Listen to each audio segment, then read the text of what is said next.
Good evening and welcome to this episode of In Harmony with Nature. I'm your host, Mike Shacklock. Returning with me again this evening is Dr. Howard Donahoe from the Nova Scotia Department of Mines and Energy, where he is the head of education and public awareness. Welcome back again. Thank you, Mike. Pleasure to be here again.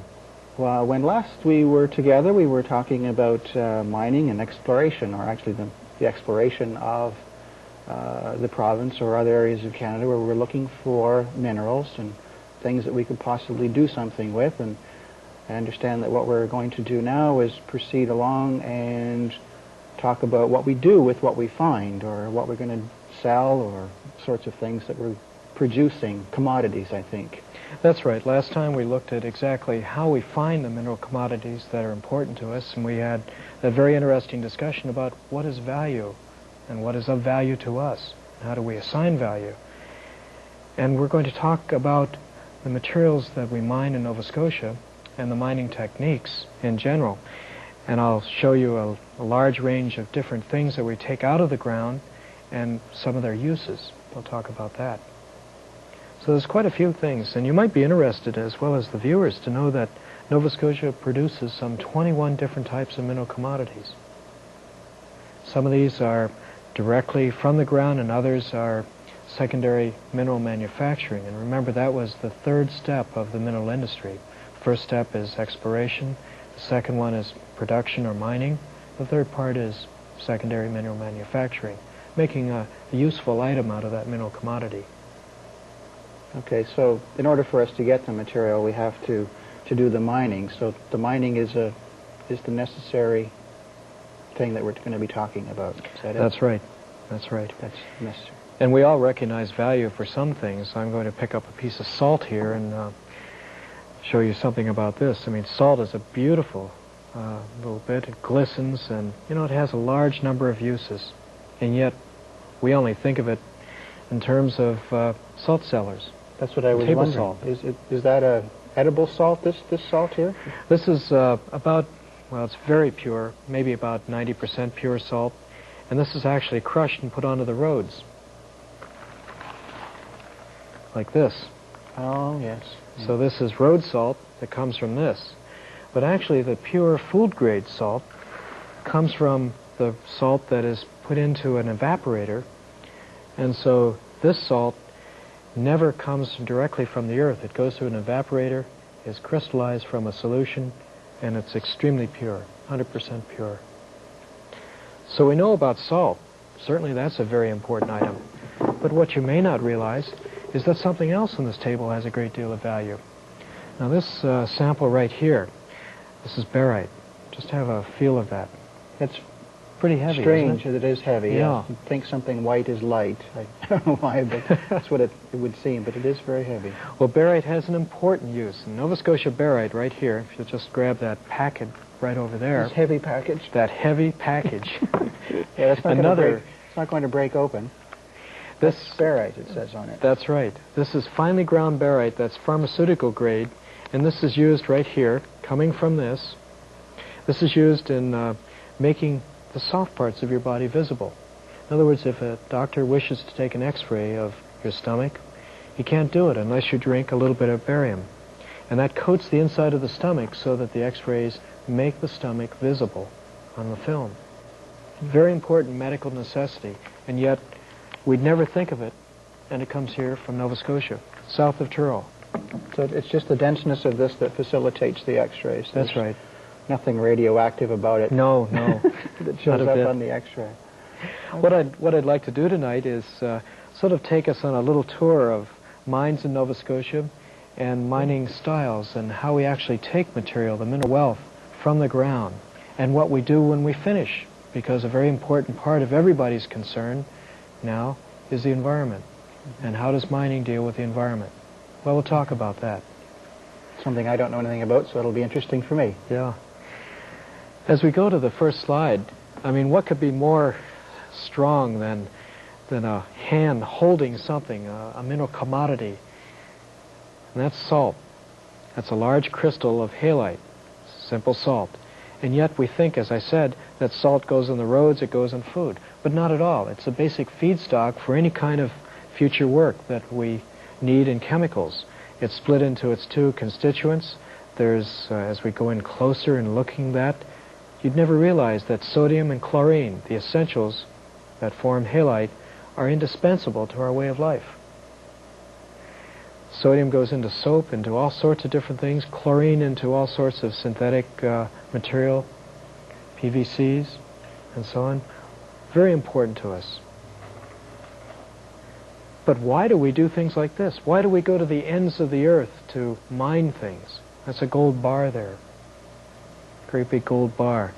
And he's protecting himself from probably winds and cold of minus 50 degrees. Well, we do it because it's a matter of finding something, of developing a mine and utilizing the materials. So tonight, we're talking about mining. And mining in Nova Scotia can be as simple as a gypsum mine at Little Narrows in Cape Breton Island, or it can be this very nicely integrated manufacturing process that is based on mineral materials. The sand and the gravels left by the glacier in this valley, Annapolis Valley shot, are being made into all sorts of cinder block, pipes, and specialty products. So mining is very important to us, and mines are all around us. In fact, this map, which shows the locations of mines across the province, shows a whole bunch of different symbols and colors from one end of the province to the other. And you can see from, I'll just move the pointer here, from Yarmouth area, and we'll go slowly up across central part of Nova Scotia, through this area north of Halifax, up this way into Cape Breton. And there's all sorts of indications.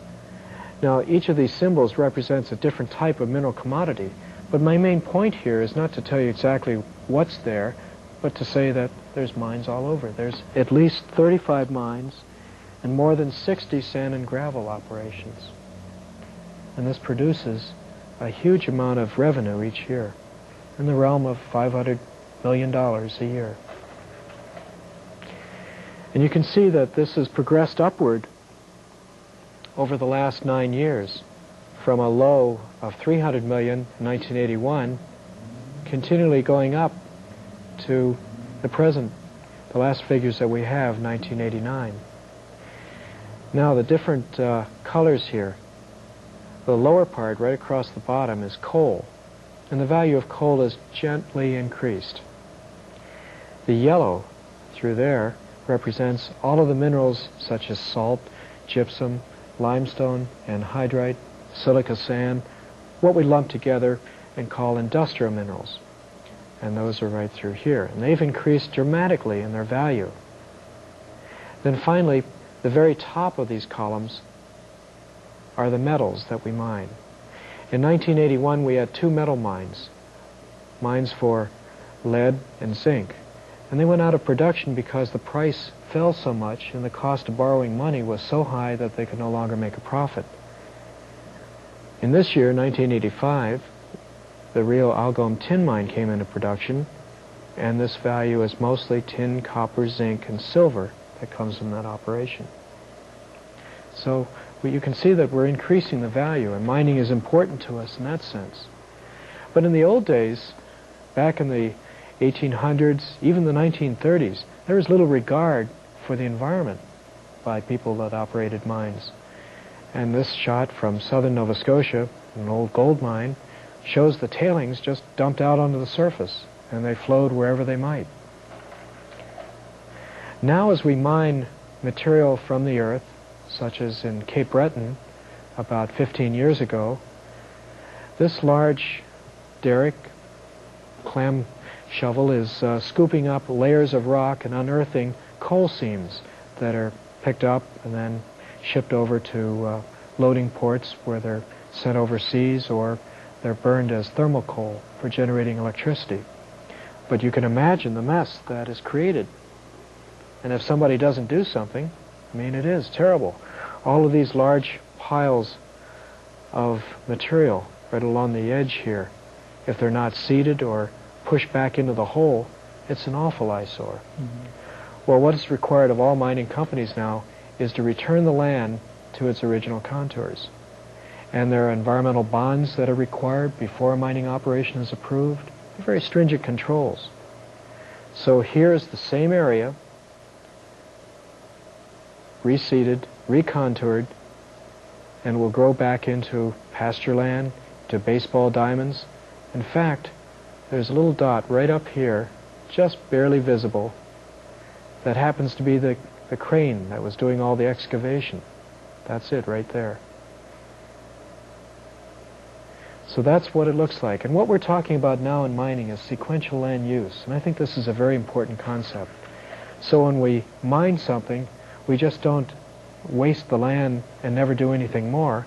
We actually go back, recontour it, reseed it, and make it available for the next use. Now in the past, in parts of Cape Breton, in the coal industry, all of the dark area here is the coal tailings or spoil piles. Large amount of coal in there. And as the price of coal goes up, these become very valuable. So here's an operation right here where the coal is being dug up from the dumps all around, processed through this processor right here, and coal is being trucked back and sold to the Cape Breton Development Corporation. And the company that is doing this operation is making money at it, as well as actually saving the people of this area north of North Sydney from the problems of an environmental disaster if that dump catches fire. And in North America, there are many locations where coal dumps are on fire. So we actually restore the land, make it useful once again for sequential land use, and get rid of a hazardous material, in this case inflammable coal, and make a profit at it. So this is mining at its best.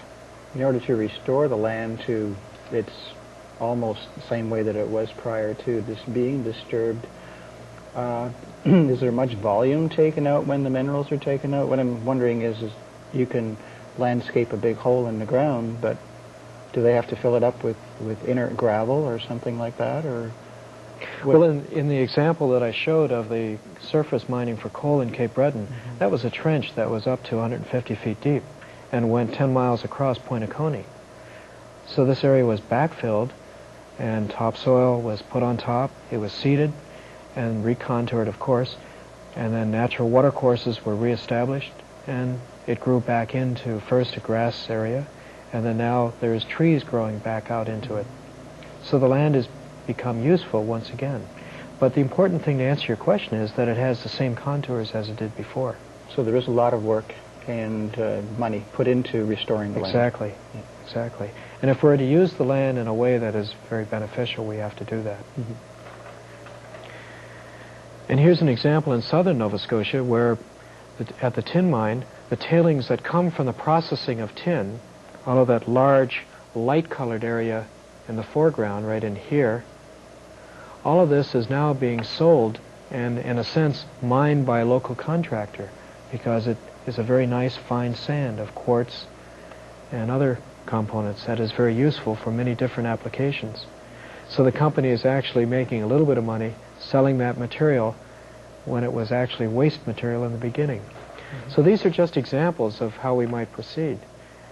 But in proceeding with mining in general, there's two different ways in which we mine materials from the earth. One is from the surface mines, where we develop an open pit like this. And there's many examples of those in Nova Scotia. As we go on through the next series of slides, you'll see that what is typical of this with an open pit operation, the drills, the shovels, and the trucks that move the material from here to the crusher are typical of what we see in Nova Scotia. Here's one of these mines. Just north of the airport, it's the largest gypsum mine in the Western world. It supplies about 10% of the U.S. gypsum requirements. And this is a major open pit operation that uses the techniques that we've been talking about, where the material is drilled, blasted, shoveled, crushed, and sent off to market. Let's look at that in detail. As I go to the next slide, I wish I had a real live video footage of an explosion. But here's the explosion. The charges are set off, the rock is blasted into smaller particles, and then this is taken by truck to the crusher. And gypsum is very simple. It's about 98% ore.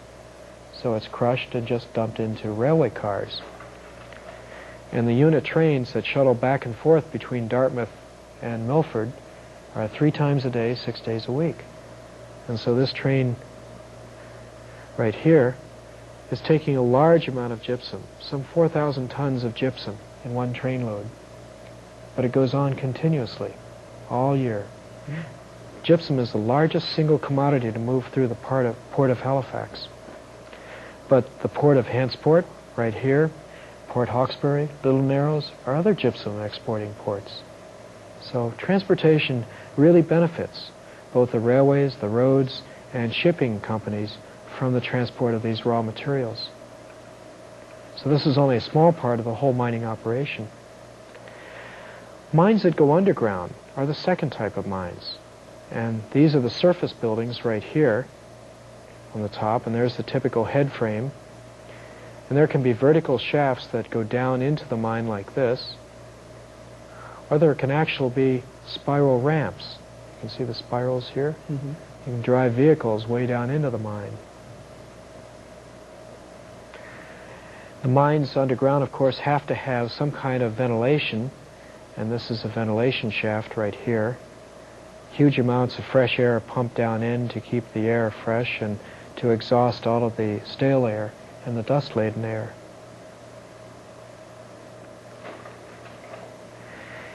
And a typical underground mine is the salt mine at Pugwash, run by the Canadian Salt Company. And there are 2 shafts here. This is one shaft right here that goes vertically down 1,000 or so feet. And this is a second shaft which is used in case the first one can't operate or there needs to be some other means of getting material down into the mine. But this is the primary shaft right here, and the product is salt. So when I held out that piece of salt a little bit earlier in the show, that's where it came from. And it's astounding to be there, Mike. Underground, 900 or 1,000 feet, and you're looking at 35-ton diesel trucks that are loaded up with ore, salt in this case, by great big front-end loaders. And these huge vehicles travel through the mine, and the mine itself could fit my house into it. My house is only 25 feet high, and the tops of the ceilings, or the openings in this mine, are 35 feet. So there's room to spare. These vehicles here, the one on the left is what, just pulling this one right here. Pulling the material to another location at the same elevation of the mine, I imagine? That's right. And then there's a belt or something to bring it up? Or? It's crushed right there to a smaller size, and then a conveyor belt takes it over to a storage bin, and then the ore is dumped into elevators or skips that take it to the surface. Oh, I see. But we have mines that are very important to us that nobody thinks about. Here at Strait of Canso, here's a perfect example in this area of crushed rock. Crushed rock, you say? Why is that important? Well, crushed rock is an important ingredient in concrete. Concrete is made from cement, which comes from an earth material, limestone, as we'll look at in a few minutes. And this material right here is part of that. That's the filler that goes in to make the concrete, along with water and cement. It's also useful if you're building a causeway. This particular area at Port Hawkesbury, Porcupine Mountain, you're right, was used to supply all of what's called riprap, the big blocks of rock that anchored the causeway. But now there's another use for this material right here. It turns out that the importance of this has come to architects because this rock is a beautiful red, and coming through it at different angles, see if I can find one, are black rocks like this right here. And there's another black rock right there. So this spotting of crushed rock that is black and red gives a beautiful look to it. And when you put this in the outside of precast concrete forms, you have a perfect architectural grade concrete form that can be used for cladding buildings, making sidewalk planters, curbing, streets, all sorts of different uses. I've seen buildings in Truro and Halifax with various sizes from this quarry. I'm thinking of the the 24-hour Sobeys store on the Bedford Highway seems to have a kind of a rocky outward texture to it. Is this the sort of thing that you're thinking of? That's exactly right. That's that type of material that is used in the precast, preformed concrete. And this is just put up as an outside cladding that is built over top of a steel frame usually, but sometimes a concrete frame. They're built as on well. the ground, I think, because there was a period where they were changing the outward appearance of the shopping center, and it was the big structures were used to build those. Yeah. Now, the interesting thing about the material that you're talking about, and coming from this quarry in Port Hawkesbury, is that it actually is shipped in large bulk containers down to the Gulf Coast of the U.S. Some 10,000 kilometers, and the owner still makes money because this rock that I'm pointing to right now is very important for its architectural context, down there as well as here. So when you next go to Houston or Gulf ports, New Orleans maybe, you may see Nova Scotia there, in the form of little bits of red granite and black granite. But there are other mines too. The mine at East Kempville, the tin mine. It's the only tin mine, the only primary tin mine in North America. And this produces tin, copper, zinc, and silver. And it's a wonderful little ore body.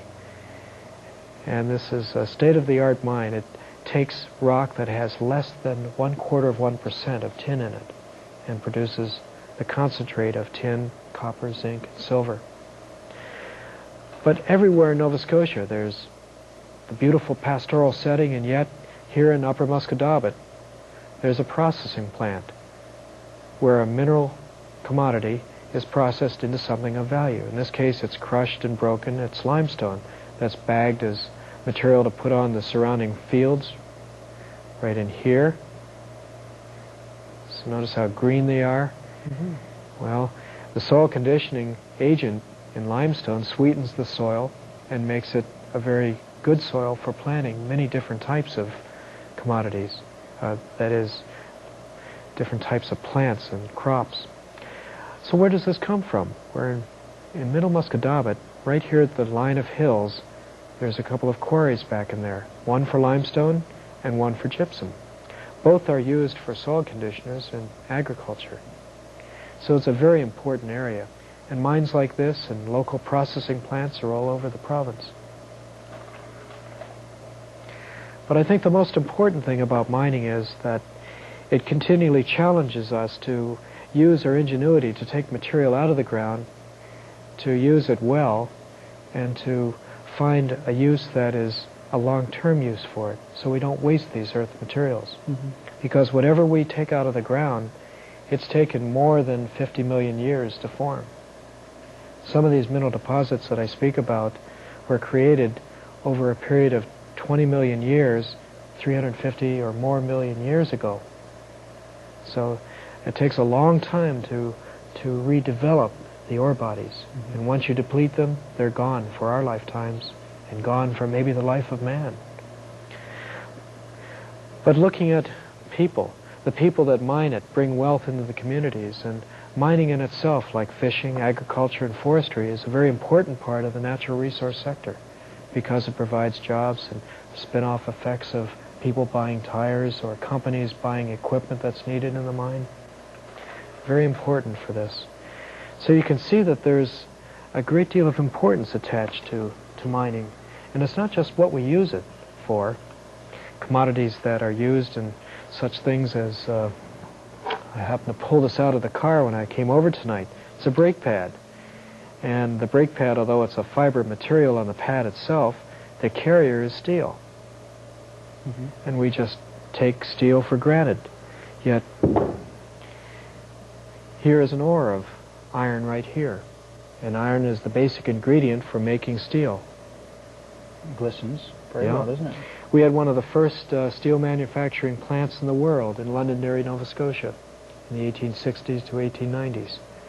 And ore was mined in that area, very close by in the hills, the iron ore.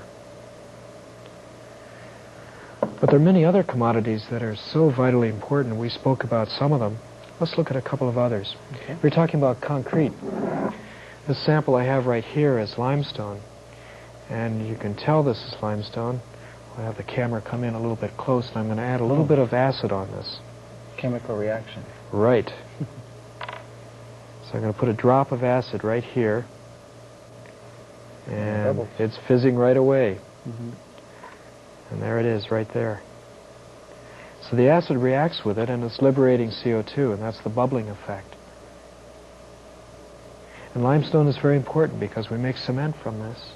Mm-hmm. Cement is the prime ingredient for concrete, and cement gets used for all sorts of buildings that we use now in Halifax and around the province. You mentioned the horticultural aspect before. That's lime for fertilizer or for sweetening the soil? That's right. Mm-hmm. It's often used for that as well. And gypsum, this big beautiful specimen here that I can't even reach over to. See if I can break off a small piece here. Gypsum in this form is called selenite, and it's a very beautiful crystalline form. Mm-hmm. And it's mined in 7 different mines in Nova Scotia. Huge volumes are shipped to Upper Canada, to the east coast of the U.S., and it's a very important part of our use because we depend so much on wallboard for our interior structures and for making our homes look nice. Yep. Neat and that's it. And very fast for construction. Exactly. But gypsum is also the parent material, right here. This is the parent material for plaster Paris. So when you crush this up and bake it a little bit and add a little bit of water to it afterward, that's plaster Paris. In case you break your leg. Exactly. But you know, few people realize that even the paper, if I could just take this bit Sure. of paper, Mm-hmm. the paper that you're reading from to get my name correct and all of those little things that hosts do on programs like this. Oh, no, I've been found out. The very paper itself has a bit of gypsum or limestone in it as a filler. Mm-hmm. Because the paper is not uniformly wood fibers, there's a bit of very finely ground limestone in there as well. And sometimes gypsum is used in this. So, well, golly, looks like we're almost out of time for this half hour. Thank you very much for being with us tonight.